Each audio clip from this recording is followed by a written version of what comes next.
ghost train. The whistle cuts through the night like a scream. It shouldn't be there.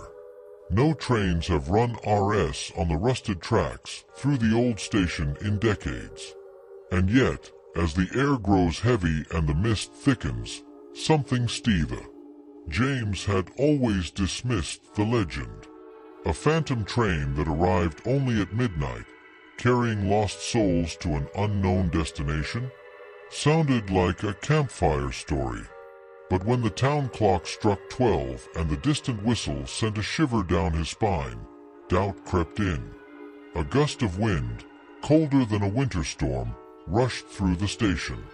The platform, deserted just moments before, now crackled with unseen energy. Then, out of the swirling fog, two glowing headlights sliced through the darkness.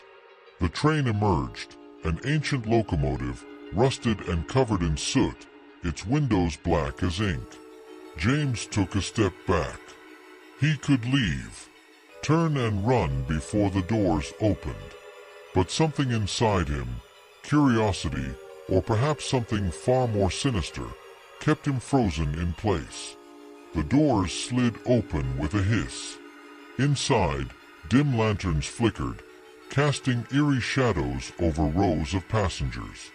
Their faces blurred, shifting like smoke. A chill ran down James' spine as he peered inside. "Who are you?" he whispered. A voice, low and distant, barely more than a breath, answered, "Passengers." James' chest tightened. The stories were true. The ghost train was real. He turned to run. His legs refused to move. The whispers inside the train grew louder, pulling him forward.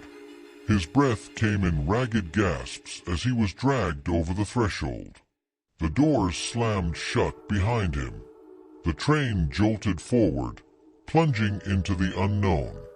James stumbled to a window, but outside there was nothing. No tracks, no town, just an endless abyss of swirling black.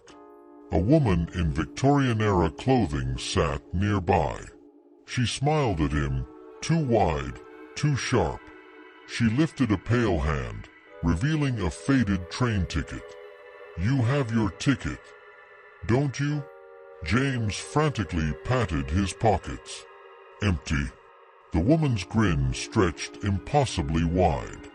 "Then I'm afraid you're staying forever." A scream rose in James' throat, but the train whistle drowned it out as the ghost train vanished into the night. Back at the empty station, the wind whispered through the ruins. Another traveler approached the platform, oblivious to the fate awaiting them. The train was gone, but it would return. And if you ever hear that whistle at midnight, run.